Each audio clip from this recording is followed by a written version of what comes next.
So we are talking about getting children and the youth involved with the SDGs. Yes. Now, for those who don't know, please shed some light on what the SDGs are and what they stand for. Okay, so good afternoon, everyone. I'm very delighted and I'm excited to be here. Thank you so much, Adora, and thank you, the Fresh Look Africa, for this opportunity. So, and I apologize once again for my late coming due to the network. Okay, so I get a lot of questions on SDGs, like people don't know about it. Even in the organization where I'm currently the director of organizing, we still have some members that are like, what's SDG? Like, we don't even know what it is. So I'm not really surprised getting this question. So basically, SDG stands for Sustainable Development Goals. And it was adopted, or should I say created, by the United Nations. They started with MDGs, that's Millennium Development Goals. But I'm sure most of us don't really know about MDGs because it wasn't really a youth-involved activity. It was more of, it wasn't out like that. Unlike SDGs now, everybody, even if you don't know the meaning, okay, you know that you've heard of SDGs before. So SDG is Sustainable Development Goals, and it is designed to bring people together to improve lives around the world. So I'll just give a very plain meaning of what SDGs is. So SDG is just a set of common goals to help to improve or overcome global challenges in the world. So let me take that again. SDGs are a set of common goals to help improve and overcome global challenges in the world. So those global challenges, we have poverty, we have gender inequality, we have climate change, we have education, we have malnutrition, that's food, zero hunger, that's SDG 2. So that's just basically what it is. Then we have 17 goals. These goals are 17 in number, and they all work together. If you study these goals, likely, even if all of them do work together, at least 2 or 3 of them they work hand in hand together.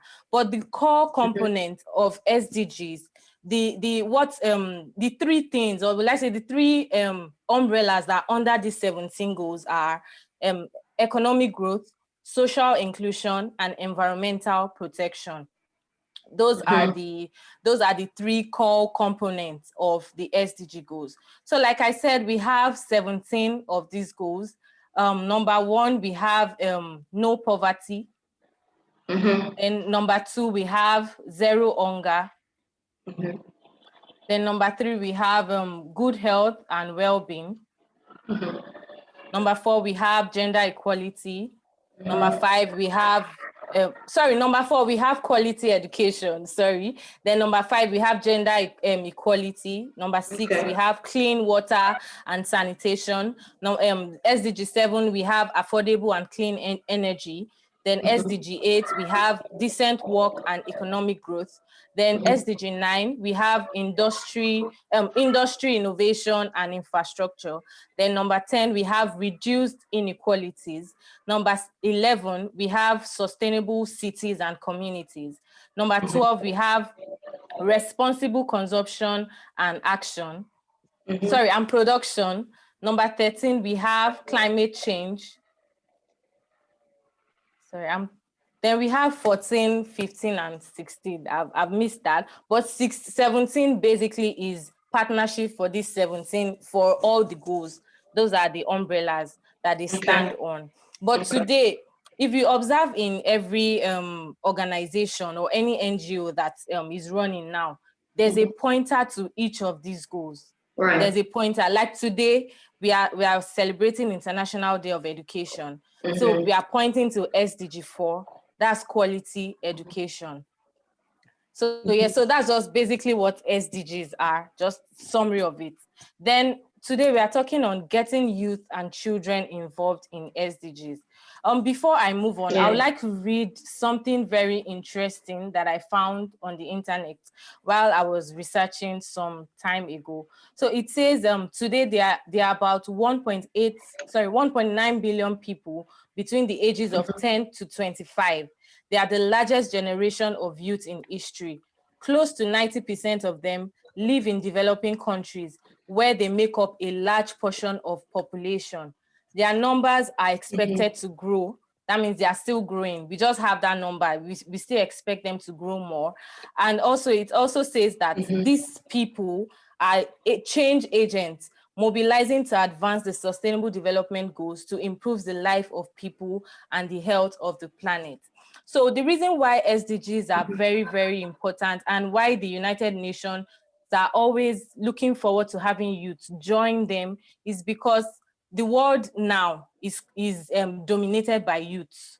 So if we don't involve the youth in SDGs now, after the adults must have left, nobody would be here to take over the goals, or nobody will be here to take over the work that's been done. So that is why the youth are to be very involved in the SDG goals. Is very, very important. Even children, as educators or teachers or parents, whatever, you can still talk to your children about SDG goals. Then another thing, I was able to draw out 5 reasons why the youth should join, or the children rather. Okay, we can call children youth too. So let me just use the term youth here. So number one, they are critical thinkers. The reason why we are saying, oh, youth has to join. We are young. We have, our brains are still fresh. So we can be able to imagine things. We can look at things and say, oh, this is how this should be. This is how this should not be. So we are able to think critically, even more than the adults. So that's why it's very important for us to join. Then another thing is change. We are change makers. Number 2 is change makers. As okay, for instance, let's use the NSAS. It started by a youth, not some old person or middle-aged person. It started with the youth. So that tells you that if youth stands together to do something, they can do it. It's not, no, most people say, oh, SDGs is hard.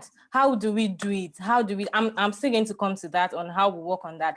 But if a youth can get everyone together to protest for a particular cause, that means there's nothing that we set our mind to do that we won't do.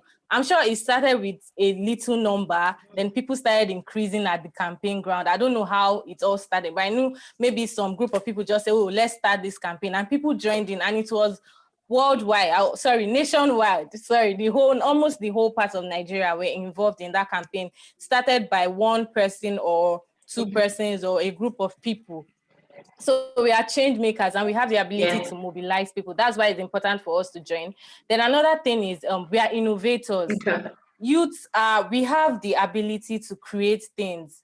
When I look at the things that youths are doing now, it's amazing. There are so many innovations that are coming up, so many, and you just look at this person is very young. So we have the mind to think and create something. How can someone just sit down and say, okay, I want to create I was watching a documentary some time back, and a young girl, a secondary school girl, had created this, she lives in Makoko, so she had created this app for people to be able to sell fish or buy fish from, because that is their major occupation, since it's a riverine community. So she created, I think she used coding or something, this tech IT people.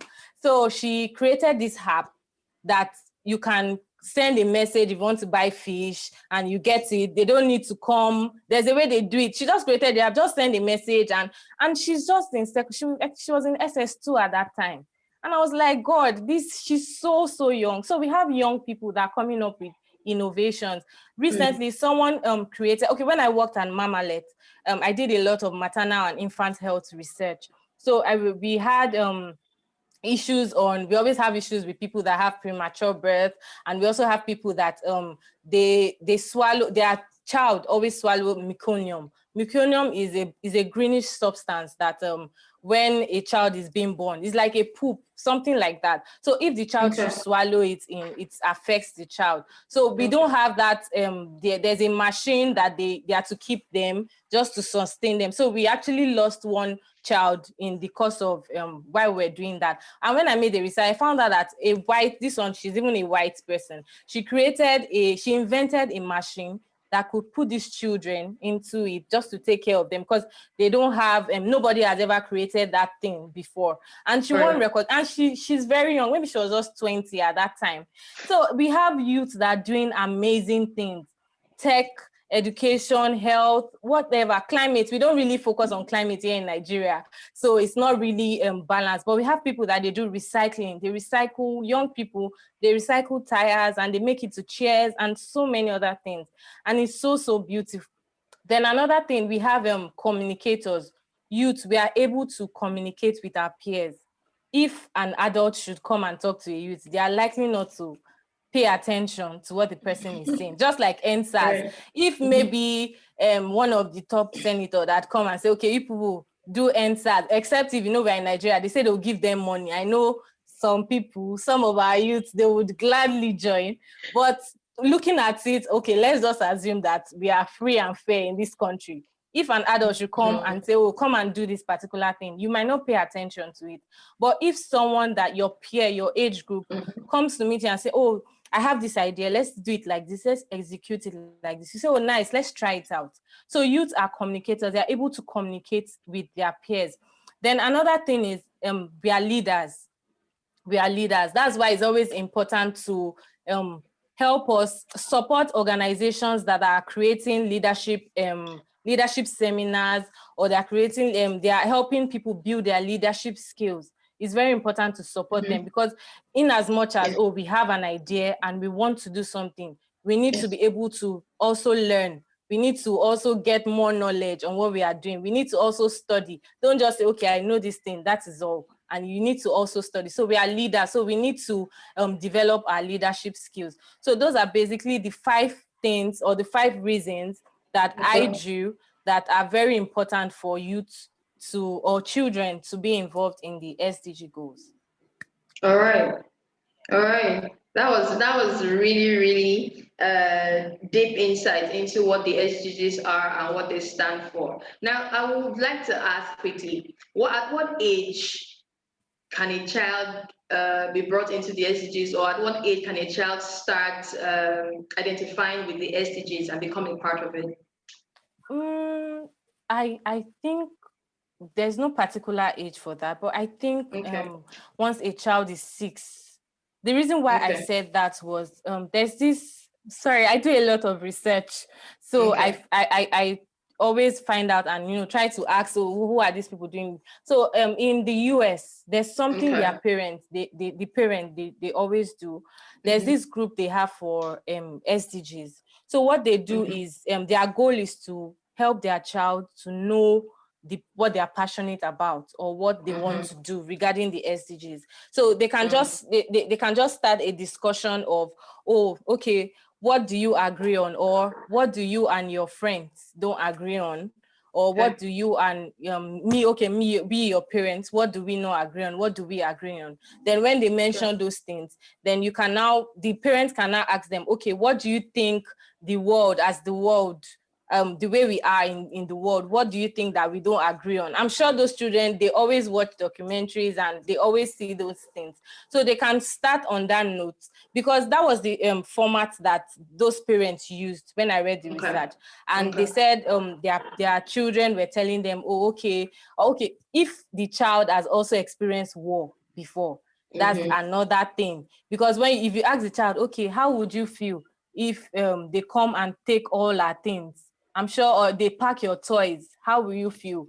So you're getting somewhere, and I'm sure the child will say something, okay, I'll feel bad, I won't be happy, I'll cry. Oh, okay, so what do you think we can do? The child may just say something that, oh, okay, we'll fight them, or you say something. So you as the parent, you will now be the one to guide them that, okay, this is how you are going to go about it. Or for instance, if a particular country, a particular state, they are going through fire, maybe they have fire disasters and wildfires and all that, then you ask your child, okay, what can we do that's climate action, that's an SDG goal, that's climate action. So you can talk to your child that way, and they start responding. So in that research, I saw that a child of 6 years, that's why I said 6, they said the mother said, oh, that she was interested in health, that she said, oh, her grandma was Okay. sick and she died because they didn't attend to her on time. So she just had that she will make sure that they attend to every other person, like her grandma. So that kind of child, Okay. you already know that she has passion for health. Even if she's going to focus on just elderly people, that, oh, once an elderly person needs attention, you have to give them, and even every other person. So that's why I said 6. So from 6, you can start, letting them know. There are some, the UN has made it so easy for us. We have some resources online, some easy to read, content on SDG goals for children. They have content for children. So when they read it, they understand. And there's this video that was created by Malala. Yes, that's her name. She's an advocate on gender equality. So she created this animation. So it's very beautiful. The child will be interested, and you begin to see how, they react to it. So it's very colorful. So we have resources online for children that can study, not just adults. Yes, we have resources online for children that they can read, and they can see the pictures, very colorful ones, because children are attracted by colors. But for elderly, for big people like us, or for youth like us, we can always go online and check. I know we can read, but even if you can't, if you have passion, there's something you are saying, and it's sad, it saddens your heart. There's something that is going on around you and you're not happy about it. Like for instance, myself, I focus more on all the SDGs, but I'm more particular on SDG 3, more because I'm also a psychotherapist. So I'm more about the mental health. Like, it's a big thing for me. And it all started when I myself had to go through depression. So I just knew that, no, I want to do this. Because when people ask me, oh, Tinu, how did you make it from this? How did you get out from this depression? Or how did you survive this? Or how did you handle this? So I just felt, no, I need to also help people and also assist people. Before, I was just all about all the goals, any goals, like anyone because I was volunteering. But later on, I just discovered that, no, my passion is with SDG 3, which I'm working on. So you just have to just try to identify that need or something. If it's education, I know a lot of people that they are very pained about the educational system in Nigeria. It's also not good, but we have people that are very passionate about this thing. So I'll just say from age 6, yes. Okay, so age 6 is fine. Yes. All right then. So I would like you to walk us through how children and youth like myself, how we can be a part of these SDGs. Is there like a forum, or it's just like we just we look through the goals? We are mentioning something about passion and how you found yours in all the SDG goals. Is there a forum for youth and children to gather, or we align ourselves with the SDG goals and pick the one that we are passionate about? How exactly can we get involved with the SDGs? Okay, thank you for that question. It's in two ways. It's either you do a research on it, and maybe you just identify an organization that works with the goals that you're interested in, or we have some platforms online that you can join that are more, like I said, every organization, every NGO, or everybody that is trying to solve a problem, they always have a pointer to an SDG goals. So if you're someone that you're interested in helping people, you're interested in reaching out to people, you can always try to find out, oh, which organization can I help or can I volunteer? You may not even know which goal that you're particular about, but you just know that you're assisting, you're doing something, even if they focus on education, even if they focus on decent work and economic growth, you know that you're assisting someone and you're improving life. So you can go online to check. You can also join organization, but it is as much as you go online, don't just say, you cannot, even if you want to start an organization, you can't just start in one day. You need to also learn from other people. Don't say, no, I don't want to learn, let me just go and start my organization. No, you need to learn from other people. You can't know everything. So just go, even if you'll be doing your organization by the side, just try and volunteer with a youth organization that is working with something you're interested in. It may not even be something you're interested in, but they are helping out people. But it's very important that you also find out, so that when you join and they are saying certain things, like for instance, I always tell people that if you call me to climate action, I will not respond, because I'm not really keen about it. Yeah. So if I go through an organization and I see climate action, I just go, because it's not like climates are not important. The climate is not important, but I'm not just interested in it, and I'm just, cheering those that are doing it. Like, they are doing a wonderful job. So we'll keep cheering them up. But if you know that it's something you're not interested in, you can just, look for, we have so many youth organization, run organization. And if not, you can also join, start with MUN, Model United Nation. We have Model United Nation is more for students. Okay. So even if you are not a student, you can also join, but it's majorly students. So if most of them now, they are in most schools. If we check almost all the schools in Nigeria, we have a MUN chapter.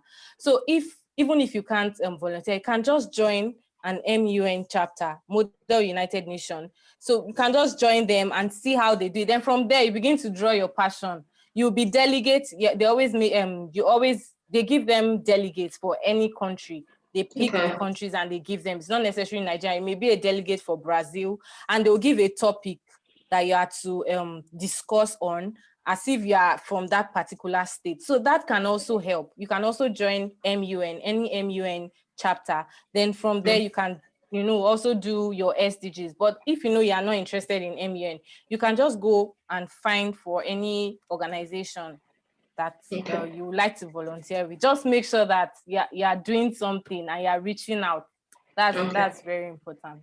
Okay, so quickly, I would like to ask, how beneficial is it for a youth to be a part of an SDG? Now, I would like us to use you as a case study, because while we're reading out your bio, we saw that you volunteer with a lot of organizations and you have a lot of experience volunteering with these bodies. How exactly is it beneficial to anyone that decides to either take up an SDG goal or align oneself with an organization that is already doing what I'm passionate about doing?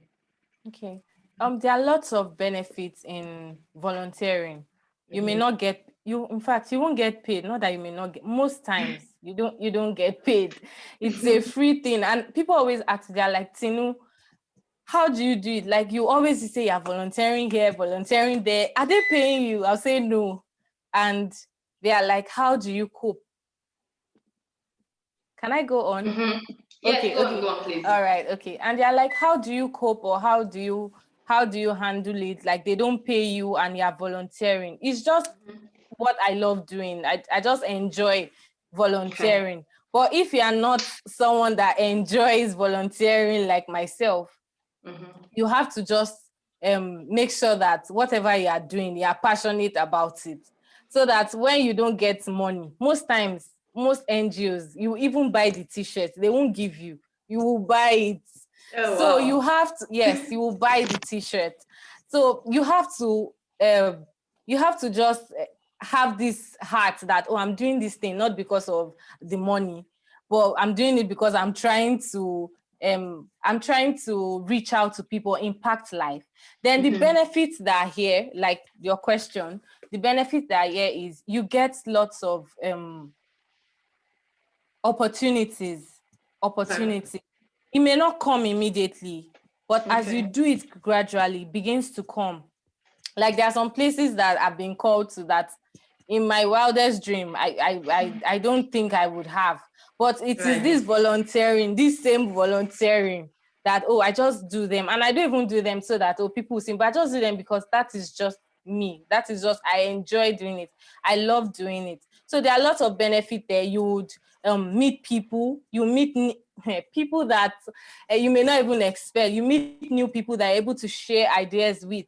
People that you might not even be able to read. If you send them a message, they may not respond to you on time. But because of this volunteering work you are doing, it just opens these opportunities. So there are opportunities in volunteering. Then also you can add it to your resume on your CV.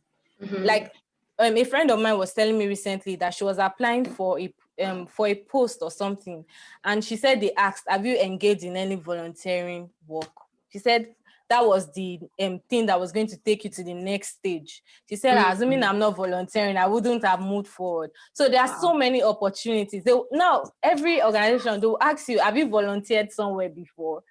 Because they expect that you should be, doing something. You should be impacting life or reaching out to people. Even if you don't volunteer, just saying, oh, I want to reach out to an orphanage beside my house or in my area. That is also, you can also put it in your CV or your resume that, oh, I did an outreach for orphanage children, or I shared sanitary pad, or you did pad a drive or something, you shared books. It might not be an organization. You might not need to join you might join later, but you can do it by yourself if you have the financial capability, and if you also have people that will support you for it. You can do it by yourself. You add it to your resume. I did this.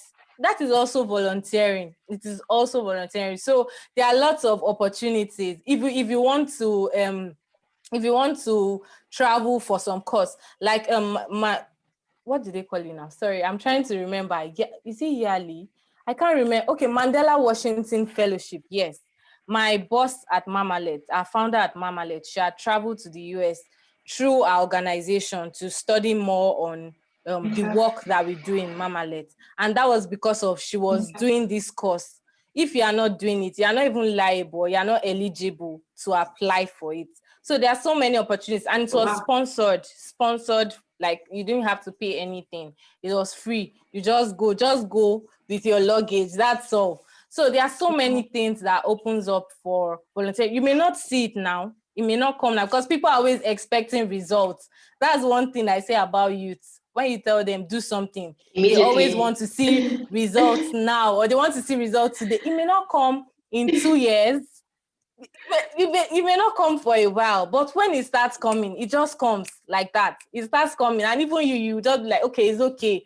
Please, people should hold on, just hold on. So it opens lots of doors.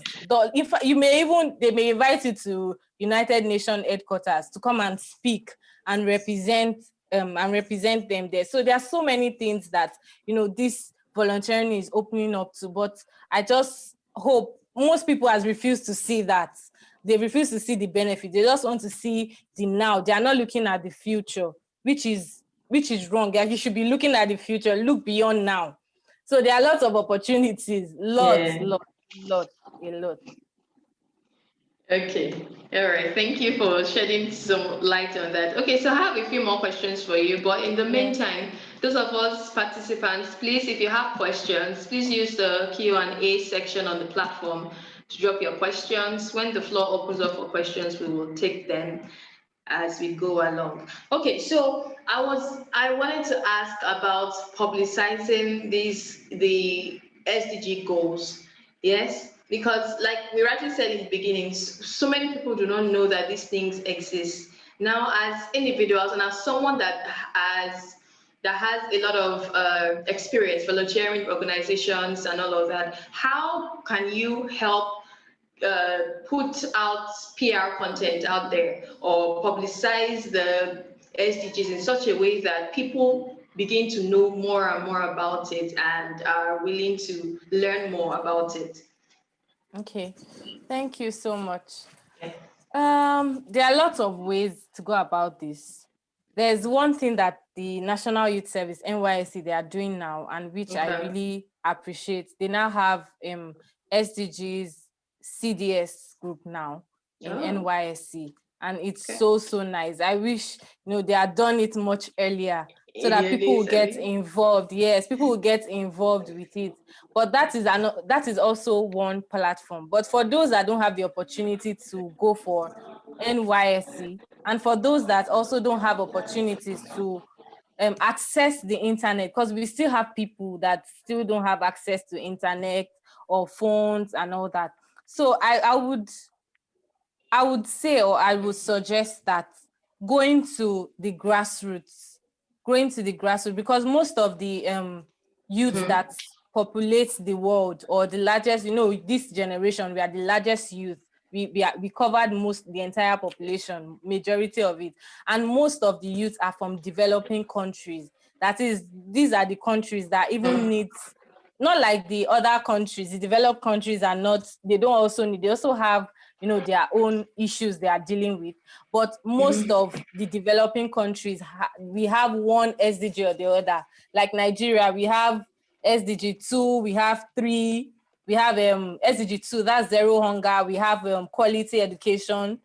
Our education is God, wonderful. Let me not say something else. Then we have good health and well-being. We also have gender inequality in Nigeria. So we have, lots of issues that we are dealing with. So we can go to the grassroots, even if, because I don't want to say phone, because there are some people that don't have access. Even in this computer age, we still have people that don't have access to phones. So go to the grassroots and talk to them. I have someone that reached out to me recently. He's not in Nigeria, and he's from Philippines, and he's 16 years old. So he reached out to me and he said, he wanted me to talk to him and all of that. So I asked him what he was doing. He said, he used to go to villages in Philippines. He used to go and teach their children for free, that they don't have access to go to school. So he and some of his friends, they just go there and they teach them. And some of them, they are beginning to, that some of those children are asking him now that, they want to become a teacher. So those children, when they grow up, they will still be the one to teach other people that's in that particular community and even other areas. So you can go to the grassroots, go to communities, reach out to them, try to identify the need of a community. If you go to a community and they need good health and they are going there for climate change, it's not going to work. So you need to identify their need. You need to know what is very peculiar, or what they need. Is it clean water? They need clean water, and you are talking about decent work. If they don't have clean water, they may have so many diseases, and they won't be able to go to work. They won't even be able to go to work. So you need to identify their need and reach out to them. But if you are not able to do that, you can make use of your social media platform. For us that we have access to the internet, you can just write something or just post something, and also volunteer too. Volunteer, work alongside. Don't just post. Don't just do the talk, or how do they say it? You need to do action. You need to put action into it. Don't just post it online and say, let's eradicate poverty, and you are not doing anything, or zero hunger, and you are not doing anything, or gender quality education, and now you are not doing anything. You are just sitting there, or good health. No, you also need to put action into it. You need to work. So you can make use of your social media platform. You can post like special days like this. You can just post something and reach about volunteer. Even if you can't, just try to create impact. If you have some children, if you've observed, there's a particular set of schools that you see that they don't have books, you always notice them. You can just get books for them, get people to, I know it's not easy when it comes to funding. That's another issue we have in Nigeria. They are not ready to fund some brilliant ideas. That is why we see some people, they have a very superb idea, and all of a sudden it dies like that because they don't have anybody to sponsor them. But whatever you have, even if it's if you say you want to reach out to 5 children, exercise book is 100 naira at most, that's 500. You just give them, you're making impact gradually. All these organizations we see, they started small. They started very, very small. If they tell you their story, you won't even believe. But they started small, and gradually they were getting funding. And most of these fundings are not even from Nigeria. They are from outside the country. But now we also have issues with that, because people outside the country now see that we are not using the money for what we are supposed to use it for. Some people are using the money for another thing. So they are beginning to blacklist Nigeria. That was one issue that I also had when I had the opportunity to work with an NGO. They are beginning to blacklist Nigeria, that, if we give you the money, how are we sure that you will use the money for what we wanted to do? That was what happened with my CDS group when I served. It's for HIV and AIDS, and it was sponsored by USAID. So USAID stopped sponsoring the CDS group because they didn't use the money. So we were the ones by ourselves that were contributing money to do tests for the people in the community. We were doing seminars for them with our own allowance or what we're receiving as a core member. But when we asked out, they said, oh, said they are not sponsoring it again because they didn't use the money well. So that's another issue. But even at that, don't get discouraged. Even at that, just start small from where you are. Just start and reach out. It may just be one, it may not even be 5 children or 5, it may just be one person. And if you have, a group of friends that you can work together to achieve a common goal, you can reach out to them and see how you can start. Like if you're a tech person, you know that, you have this idea. Now, tech is in almost all the sectors. Tech is in medical sector, is health sector, is in education. They are using tech to do amazing things. So if you have an idea and you don't know how to execute it, you can reach out to a friend of yours that is a tech person, and you can just work together, and they can you can get the idea done. And gradually, before you know it, it begins to get recognition, and you even begin to get sponsors, even when you didn't request for it. Okay.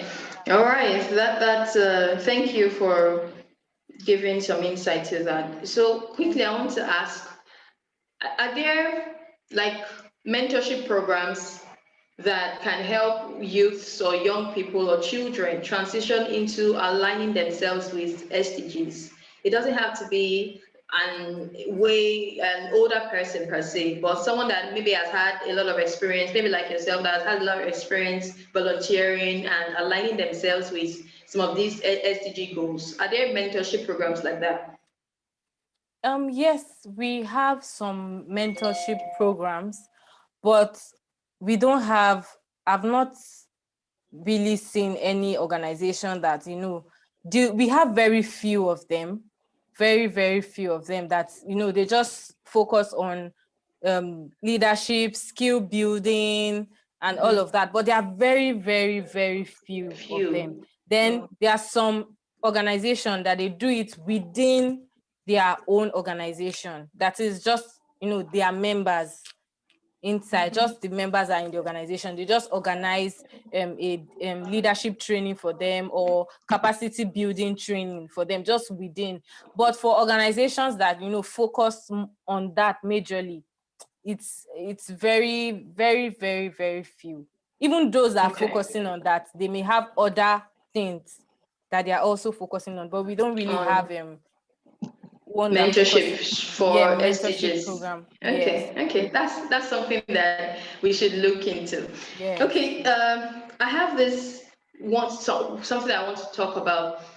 As if psychotherapists, yeah. Yes. Do you think that peer pressure can be one of the reasons why youths or children or young people don't want to align themselves with these SDG goals? Maybe they feel like the uncool kids, so to speak, or they feel it's not cool enough or whatever. As a psychotherapist, what do you think? Do you think peer pressure can be one of the things that keeps people away from identifying with these SDG goals? Yes, thank you very much for that question. Yes, peer pressure. Peer pressure is almost in all aspects that has to do with a child growing up. You always have people that they if they are not aligned with a particular group, or you're not in a particular group, you're an uncool kid, like you mentioned. So yes, peer pressure can also be part of it. If you have friends that they are just like, what is SDGs? You are just wasting your time. What are they doing there? What is the benefit? So you might feel somehow, you might feel weird, just joining in. But there's one thing that I would love the educators to do, or the teachers to do, if they can just incorporate these SDGs in their classes. If we look at it, we'll see that these SDG goals are related to some subjects, almost all the subjects: geography, biology, English. They are related to it. So if there's a way you can, fix it into your class, you can also talk to your maybe when you have your teachers meeting or something, you can just chip it in during the meeting so that, everybody will be carried along. So for instance, let's use zero hunger, for example. You can, if you're an English teacher, you can tell your children, I know this is not accessible to people in public schools because most of them may not have the device to even check the internet for anything. But I hope, educators would really, really, help us out with that. But for people that are going to private schools, I know they have access to device. They have access to laptop. You can just, as an English teacher in your English class, you can just tell your students, for instance, you can tell your students, okay, do a research or find out, do a media check on countries that are dealing with hunger or malnutrition.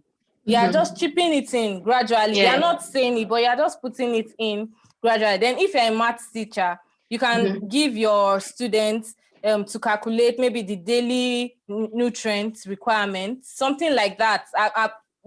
The mathematicians, I'm sure they have an idea of what I'm trying to say. You can just tell them to calculate, the daily nutrients required for a body to grow, something like that. Then for history, for those that maybe they are doing history or something, you can just tell your students, okay, find out the historic famine, countries that are dealt with famine in their during a particular time or season. Just find out that they were very historic. Just fine. You can just chip it in. That's just one goal that I just said. I just gave an example on. So you can just chip it in during your class. Even during geography, you can tell them, oh, okay, there's a map for UN and agricultural organization for food, something like that. There's a map like that on the internet. You can, as a geography teacher, you can show it to your students. Oh, this is the map. Yeah, your students. So this is the map of the people that are dealing with food, hunger, and and so on like that. This is just an example. So if teachers and educators can just chip it in during their classes, it would also help that particular child because everybody will be carried along. So if your friend now decide not to join, then no problem. But the whole class is going to be involved in it because it's not maybe something you say, oh, I choose this subject, I won't do it. You have to do everything. So peer pressure is also one of it. But if educators and teachers can incorporate it in their curriculum or their school activities or program, or you can even create a club in your school, SDGs club. I know we used to have Red Cross then, Brownie, Boy Scouts, and all of that. If you can just SDGs club, then you join, you see people, even if just 2 people join, as time goes on, you see people will begin to join. So it starts from, I think the educators and the teachers need to also work on it, and also the parents too. There are some parents that don't really understand these SDGs. So they also need to talk with the parents, enlighten them on what the SDGs are. So they will encourage their children. Because if their children, they will say, what are you doing? What's SDG? You have to become a doctor. This one has nothing to you becoming a doctor. Something like, our parents, they can be very funny. So parents must also be involved in this. They must also be involved in helping them. So even if peer pressures are coming and all that, when you see that your interest is keen, you won't have to leave. Your friends will even be the ones to come and join you. That, oh, let's join you. So okay. Okay, thank you so much, Tinuola, for sharing your wealth of knowledge with us. If we have questions, please let's drop it in the Q&A section on the platform so that we will take them. We're going to go on a break shortly, but before then, Tinuola, before you go, give us just your last words concerning these SDGs and the involvement of the youth and children with the SDGs. Your last words concerning it, please. Okay. I would just say that getting youth and children involved in SDGs would also teach them how to be empathetic and compassionate. So that we don't have a generation that is coming up and they are not even concerned, they are not even bothered, they just close a blind eye to it. So you getting involved, getting your child involved, or you as a youth getting involved in an SDG goals, you are also saving humanity. You are reaching out to humanity. There are lots of people that they want to do certain things, but because of resources or because they don't have the opportunity or they are not learned, they don't have the access to it. But if you can take it upon yourself, you can reach out to these people. And when you reach out to them, they will also reach out to other people. And the cycle keeps going on and on and on like that. Okay. So I would employ everybody to get involved in this. It is very, very important as youth. I would say this is our goals. This is not okay, yes, UN had adopted it, but it's not a UN thing. This is a youth thing. So we need to get involved with it. We need to do it so that when the problems arise or they are arising, we won't be dumbfounded, or we won't be looking and we won't know what to do. So it is very, very important that you join in this SDGs. Very, very important. And if you don't know how or where to start from, just look for an organization that you know you can volunteer with, or they have your interest, or they have something you love doing. Just reach out to them. I will reach out to people, and you'll be fine.